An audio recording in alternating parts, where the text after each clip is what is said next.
Listen and understand English B2. Welcome to this listening practice lesson. Get ready to improve your...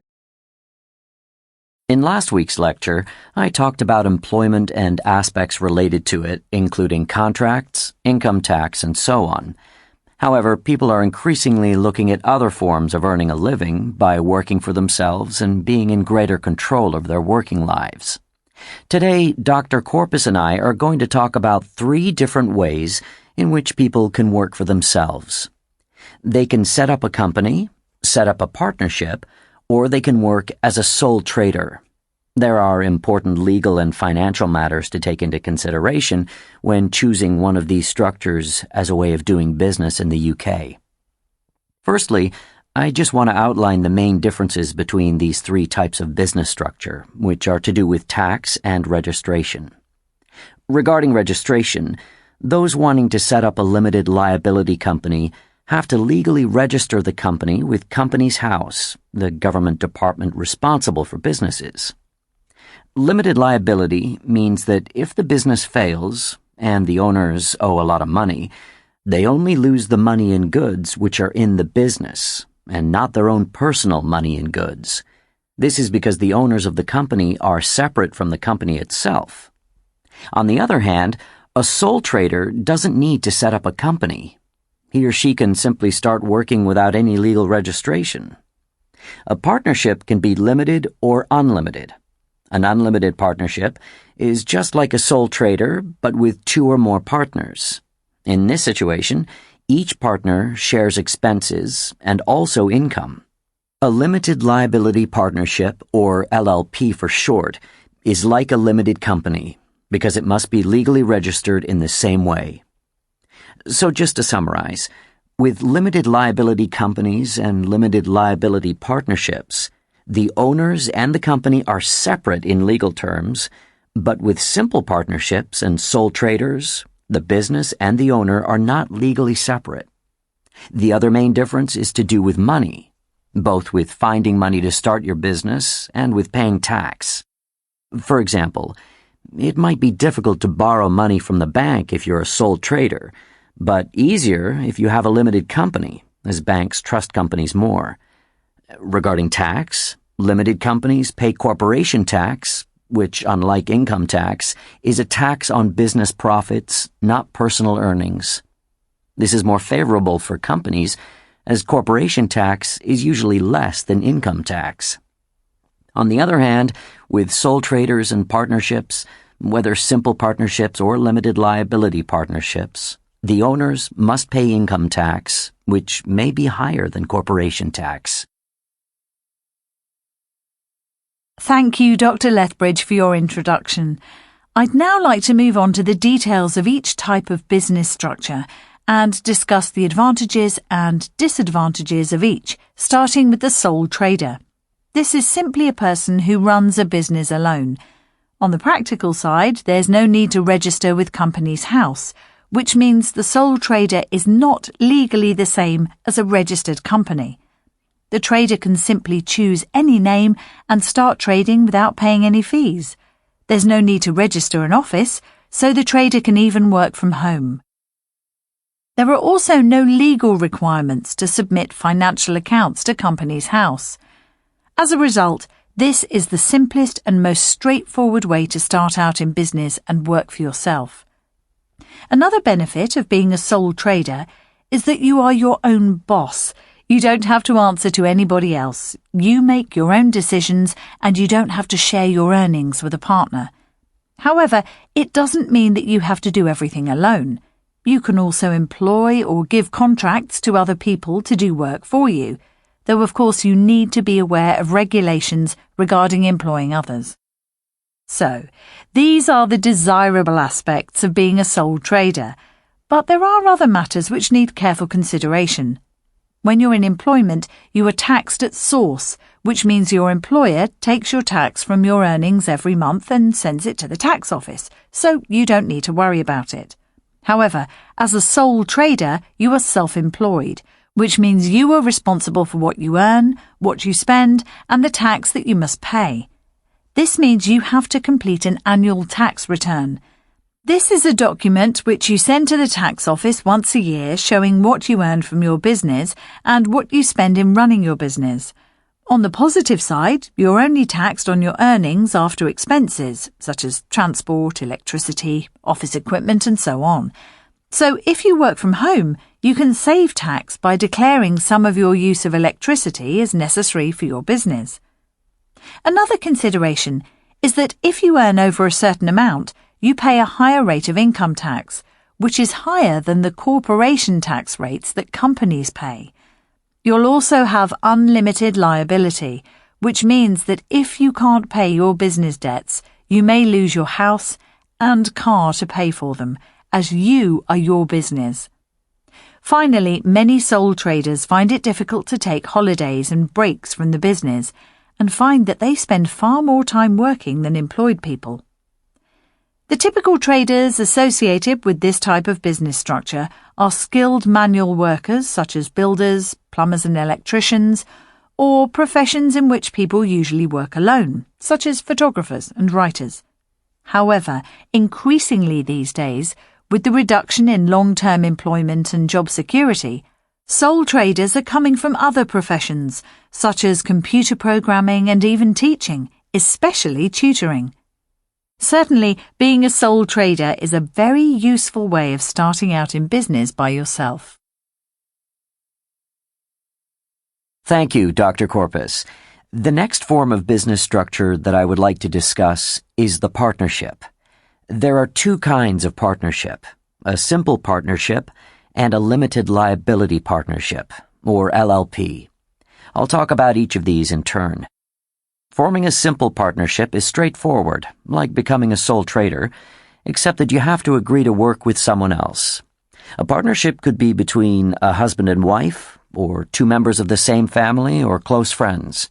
For example, a couple might run a catering business, or two car mechanics might leave employed work to set up a partnership together repairing cars.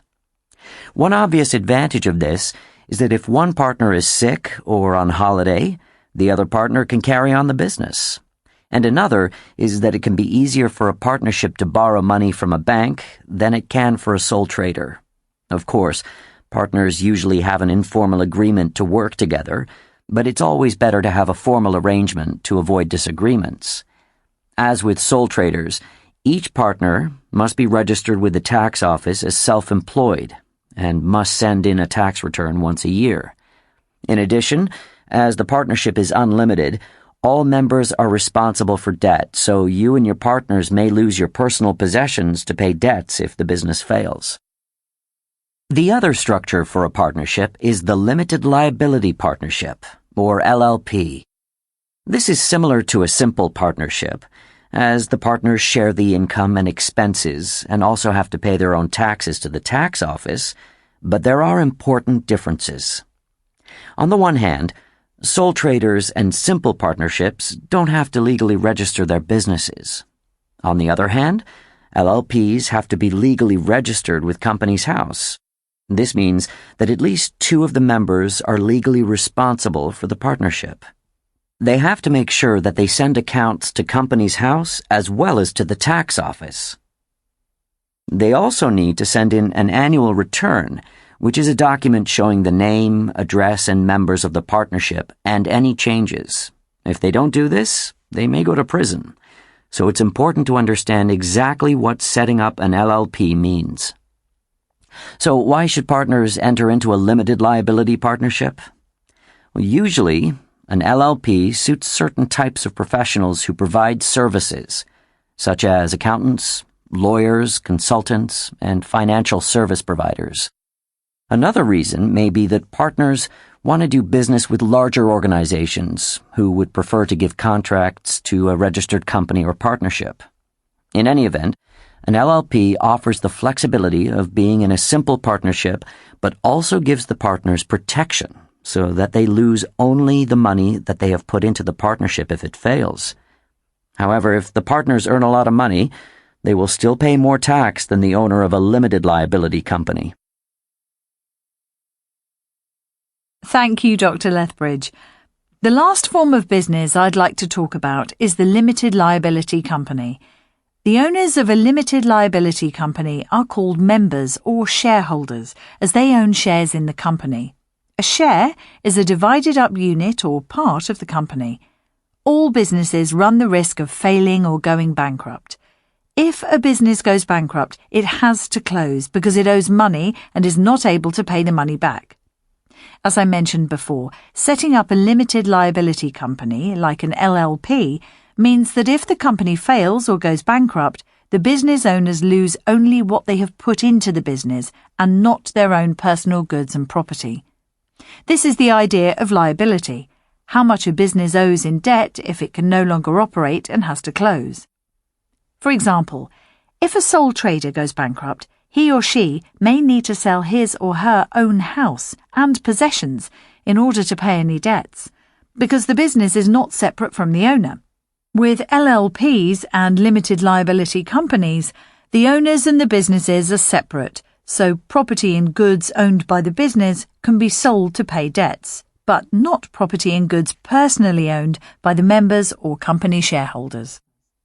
Just as with LLPs, limited liability companies, or limited companies for short, must be legally registered with Companies House. This means they must have a registered address where all the company documents and records must be kept. As with LLPs, accounts and annual returns must be submitted every year so that anyone can have a look at the company's finances before doing business with it. The level of administration is higher than with other business structures, and you need to have a managing director and at least one shareholder. In terms of paying tax, the company has to pay corporation tax on its profits, which is far less than income tax on large amounts, especially over around £50,000. However, you also have to pay income tax on any money you take as a salary from your company. As with the other business structures, the company tax assessment must be submitted to the tax office, but for corporation tax rather than income tax. The shareholders also have to submit their own personal tax assessments separately. As we've already mentioned, the company owners must also submit accounts to Companies House. This can all be quite complicated, so it's a good idea to get professional help and advice from an accountant. It's important to remember that running a limited company is more complex than being a sole trader, so it's important to do careful research and consider your situation before deciding which type of business to run. In any case, you could start as a sole trader and, if business is doing well, turn your business into a limited company at a later date. So, let me summarize the differences and similarities between each business structure. On the one hand, it's fairly simple and inexpensive to set up as a sole trader. You don't have to worry about lots of administration and financial organization, and you can keep total control of your business and decision-making. On the other hand, you may end up paying more in tax than you would as a limited company. You are personally responsible for your debts and losses, and it might be more difficult to get valuable contracts if your business does not have limited liability. With regard to partnerships, there are two kinds: simple partnerships and LLPs. In comparison with sole traders, partnerships have the benefit of more people to plan and make decisions. It's easier to take care of the business when one partner is not able to take an active part, and it can also be easier to borrow money than for a sole trader. On the negative side, liability is shared among the partners, and having more than one owner can make things more complicated when there are disagreements or if the business needs to be brought to a close. One other difference between sole traders and partnerships is that the partners need to trust each other. If a partnership has serious money problems, one partner may leave the other to deal with the debts. Clearly, this is not a problem for sole traders. One similarity between partnerships and sole traders, though, is to do with tax. The sole trader must submit a yearly income tax assessment to the tax office. The same is true of partnerships, as members are treated individually for this purpose. When we compare simple partnerships with LLPs, we find various differences. For example, LLPs are legally required to submit their accounts and annual returns to Companies House. This is not something that is required for simple partnerships. Another difference is to do with debt. In an LLP, the partner's personal possessions and property are protected. In a simple partnership, however, like sole traders, the members are personally responsible for any business debts.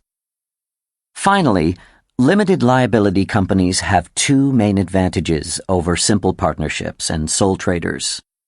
This type of structure limits the financial liabilities of the owners to business losses and not personal losses. And it can save money, as corporation tax is generally lower than income tax. On the other hand, there are a lot more administrative and legal requirements. Company accounts and an annual return must be sent to Companies House. Similarly, there's a legal requirement to keep company records at the registered address. To conclude this lecture, I'd like to present 3 case studies to show the different structures in action. I'll present each case, briefly discuss the possibilities, and recommend the most suitable structure. Firstly, there's the case of Sanjay and Tanya, a couple who want to set up a catering service, delivering food to businesses. The idea is to take orders from businesses on a daily basis and prepare food for delivery during the business day. They aim to target businesses in their local area to begin with, and then further afield as they expand. Their plans include a website to display their daily international menus and to provide an online service for customers to order and check when the food will be delivered. Clearly, it's not suitable to be sole traders, but they could organise themselves as a partnership or a limited company. It depends partly on how much money they can raise and how many people they intend to employ to prepare and deliver the orders. It might be best for them to start as an LLP so that they can get funding more easily than if they were a simple partnership. They could start small and build from there. They could hand out contracts to other companies for some of their services, particularly for the website and delivery, if they intend to prepare the food themselves. Alternatively, they could set up a limited liability company if they expect to grow quickly and want to keep every aspect of their business in-house, employing staff directly. However, I would say the LLP model would work better here, giving them more time to focus on growing the business rather than dealing with a lot of administration from the start. Melissa and Jane have an idea for a website design service. They both studied software engineering at university, and so they are both well skilled in their field. They have both worked as designers for major organisations, so they have a good understanding of what's involved in running such a business. Melissa has also taken a master's degree in business administration, so she's confident about her skills as a businesswoman. They've managed to save over £3,000 to rent office space and £10,000 to buy equipment to run their business. The best option for them would be to register a limited company and start trading straight away, as they have a good level of knowledge and experience which will benefit them. They don't intend to employ anyone immediately, but the option is there if they need to in the future. An alternative would be for them to start as a simple partnership and expand from there, seeing how their work grows and then maybe setting up a limited liability company in the future. Or they could make their partnership a limited one. But if they have confidence in themselves, there's nothing to stop them setting up a limited company immediately. Barry is a motorbike enthusiast with many years of experience riding bikes. He's been working for a courier company delivering letters and parcels for over 5 years now and thinks that he'd do better if he worked for himself. The courier company provided him with his work bike and took care of maintenance and repairs, so if he works for himself, he'll have to buy his own bike for work and take care of it himself. This isn't a problem for him, as he has 3 bikes for his own use already. He knows that he can build up regular clients from his contacts, but he's not sure if working as a sole trader is the best thing for him, as he's never been self-employed before. Another possibility would be to set up a limited company with a family member. This person wouldn't take an active part in the business. They would be known as a sleeping partner. Finally, he could also choose to work in a partnership with other riders who are thinking of leaving the company, but he's not sure if that arrangement would last. On balance, the best option for him would be to start off as a sole trader with his own work bike and do that for a year or two to see how well it went, and then make a decision about whether to set up a limited company in the future. This week in Environmental Studies, we're going to look at the latest developments in the energy industry and how they might affect our lives in the future. As we've already seen, there are basically two types of energy sources, renewable and non-renewable. As you no doubt remember, renewable sources are those which can be used again and again, while non-renewable sources can be used only once and then they're finished. Historically, coal has been the most used form of non-renewable energy, but it has also been the most polluting. It's widely accepted that we need to use less of it to help protect the environment for the future. The oldest renewable source is wind power, which has been used for centuries to power windmills and other devices, and which has now been developed further, giving us wind turbines which produce electricity. Over the last 200 years or so, petroleum has become the most important non-renewable source, though natural gas is overtaking it, as it's far cleaner and less polluting. Hydroelectric power has been in use for many years as a renewable resource, especially with dams on rivers and lakes. But these are expensive to create and maintain, and can affect the local environment in negative ways. More recently, there have been great developments in two renewable sources, solar power, that is, power produced directly from the sun, and wave power, which comes from the movement of waves at sea, but, of course, these are only effective in areas with a lot of sun, or in coastal areas. While there are clear benefits to expanding solar and wave power, one other source has become particularly significant and important, and that is fracking, which is a way of getting natural gas out of the ground. So the main focus of today's lecture is on fracking and why there's been so much discussion and debate about it in the media. So what exactly is fracking? It's a way of getting gas out of the ground. Both oil and gas are found deep underground, so to get to them, a well must be drilled. Normally, when a well is drilled into ground where there's gas, the natural pressure of the gas pushes it to the surface, where it can easily be taken away and stored. However, a lot of gas is found inside a type of rock called shale, where there is no natural pressure to push the gas out. If a well is drilled into shale, the gas will not come out by itself. It needs extra help. This is when fracking is an important way of getting the gas out. The fracking process works in this way. First, a well is drilled into the ground through the water table, which is the natural level of fresh water. When the drill reaches the shale, which is where the gas is, it turns sideways through 90 degrees and continues horizontally through the shale. So, to put it simply, the drill goes down into the shale where the gas is and then turns to the side. Then a mixture of water, sand, and various chemicals are sent down into the well. The mixture creates pressure in the rock and the rock breaks. These small breaks in the rock are known as fissures, and these fissures release the gas from the shale. The pressure of the mixture causes the gas to rise to the surface, where it can be collected and stored. One interesting fact is that fracking isn't new. It's been used for many years around the world, mostly to get the last oil from old wells after the pressures dropped.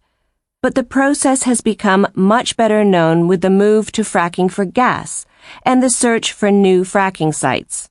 Take Canada, for example. Fracking has been used there to extract oil for over 50 years and gas for almost 40 years. More recently, a huge amount of shale gas has been found in many areas of the country, and drilling companies are trying to get licenses to drill in these areas. For example, in the western region of British Columbia, it's estimated that there are over 7 trillion cubic meters of gas which can be extracted. However, most regions haven't allowed fracking to take place because of various environmental issues, which I'll talk about later.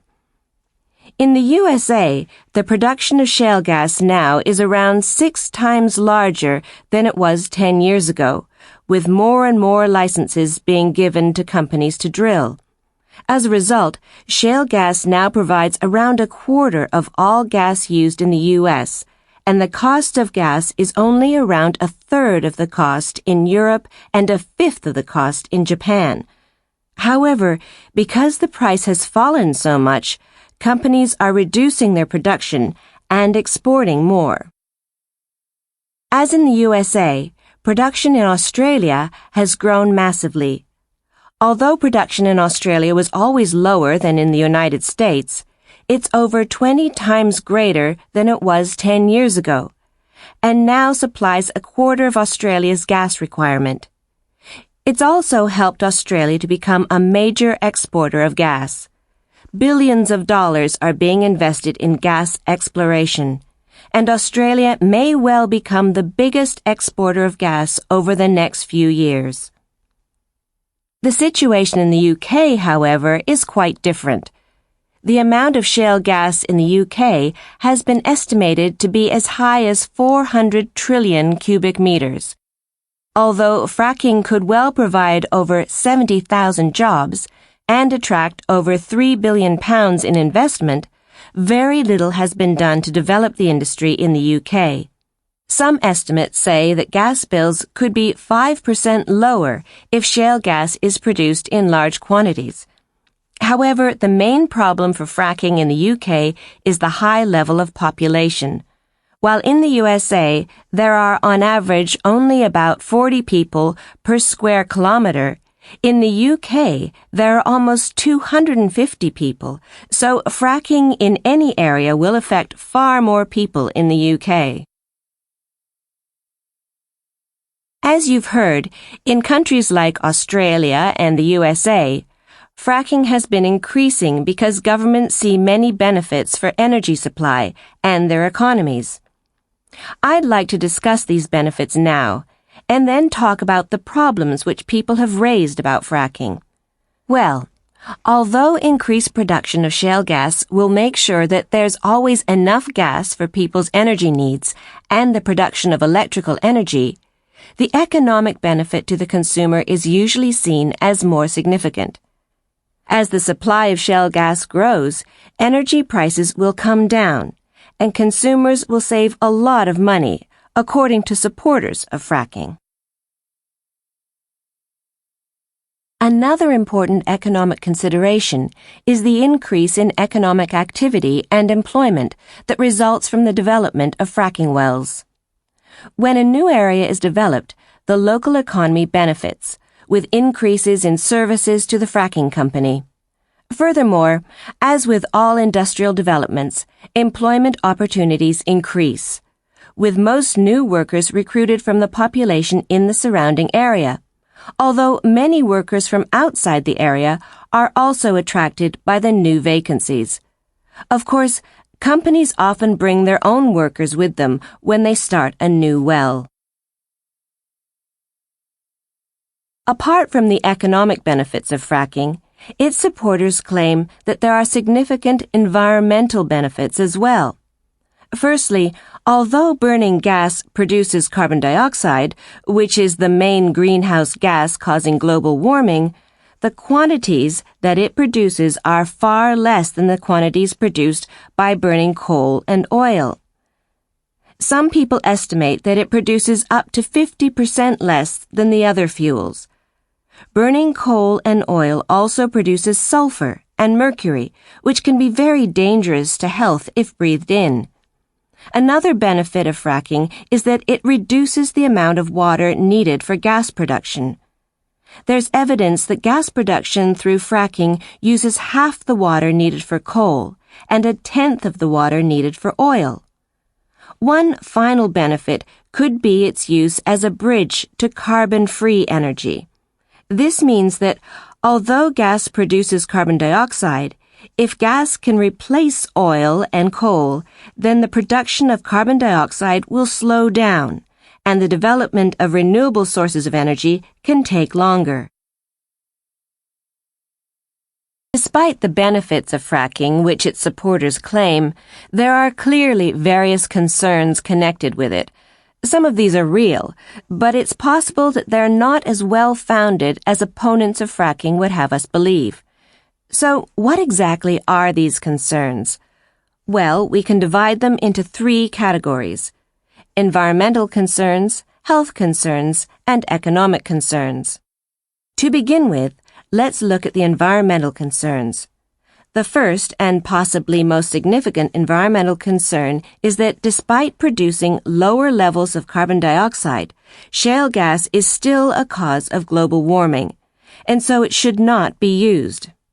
In effect, it simply stops energy producers and governments focusing on the real need to develop renewable sources of energy. What's more, it's likely that although countries which produce shale gas will use less coal and oil, the use of coal and oil will still continue to increase in other places, so globally there will be little or no benefit to the environment. Another environmental concern is pollution. If the production site is badly maintained, dangerous chemicals can get into water sources and rivers. While there's some evidence of this happening at existing production sites, it isn't clear whether this problem happens everywhere, so more research is needed. The last environmental concern connected with drilling is that of earthquakes. We're more familiar with earthquakes happening in certain areas of the world like Japan and China, but there's evidence that drilling can disturb the ground in the local area, causing it to move and shake, which in turn damages buildings. Usually these movements aren't serious, but they can cause a lot of worry to the local population, so they need to be considered. In fact, very few of these ground movements have definitely been caused by drilling, and it might be that people are worried because of what they hear or read in the media, rather than the actual reality of the situation. Now I'd like to turn to the economic concerns. Opponents of fracking say that the economic benefits are not as great as its supporters claim.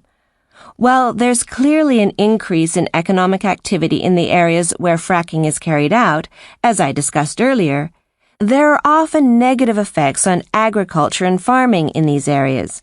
And there's good evidence that house prices fall, because people aren't willing to move into areas where fracking is taking place or has taken place.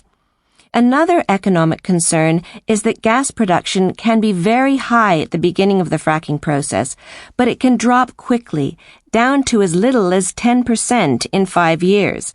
This can result in more drilling and greater use of water, which increases the cost of getting the gas out of the ground. The other main economic problem is that the estimated amount of gas in the ground may not be anywhere near as high as fracking supporters claim, so investing huge amounts of money in new wells may not benefit the economy at all. This brings me to the last major concern: health. Fracking can bring with it a pollution problem. If the well isn't deep enough, less than 600 meters, or if there are problems with drilling, the chemicals can leak into the drinking water supply and cause problems for the local population. There have even been reports of residents opening their water taps and seeing brown water and mud coming out. Pollution can also be carried in the air to local towns and affect people with existing medical problems, especially those with breathing difficulties. There have even been reports of more cases of cancer among people living near production sites, as well as among the workers themselves. Clearly, a lot more research needs to be done on the effects of fracking on health. So to summarize, there are significant environmental, economic, and health concerns connected with fracking. But we need to carry out a lot more research to see whether these concerns are real. Whether they're real or not, they're having an effect on the fracking industry right now. In many places around the world, local people have protested angrily when they found out that fracking is planned in their area. These concerns have also led local, regional, and national governments to announce that fracking won't start until they're quite sure that it's safe. This means that they'll prevent any activity connected with fracking until there's enough evidence to assure its safety, especially in areas with higher populations. In fact, in France, they've decided not to allow fracking anywhere in the country. We can see that the future is very uncertain, and that is what I'd now like to discuss. While fracking is being used around the world, we've seen that there are serious concerns about it. What's clear is that fracking isn't the answer to the growing worldwide need for energy, as countries increase their consumption. Already, the amount of carbon dioxide in the atmosphere has reached 400 parts per million.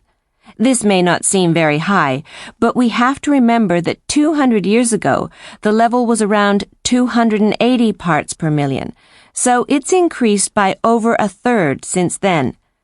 As a result, it's estimated that global temperatures have already increased by almost 1 degree Celsius. This increase changes the climate and affects the weather in many parts of the world. Many places, such as Northwest Europe, are expected to become warmer and wetter, and we've seen winter storms becoming worse in this region. Other places, such as sub-Saharan Africa, are expected to become hotter and drier, with deserts growing in area and seriously affecting farmland. Ice in the polar regions will melt and sea levels will rise, which will put coastal cities in greater danger of flooding. Clearly, we need to reduce and eventually stop using non-renewable resources like coal, oil, and gas. It may well be true that fracking can slow down global warming for a while and allow us to develop better renewable resources. However, these resources, like wind, wave, and solar power, are currently far more expensive to develop than shale gas production. On top of that, they take a long time to develop and start paying for themselves. Consumers have to pay higher bills to help the development of cleaner sources, and energy companies don't want to lose customers by asking them to pay more.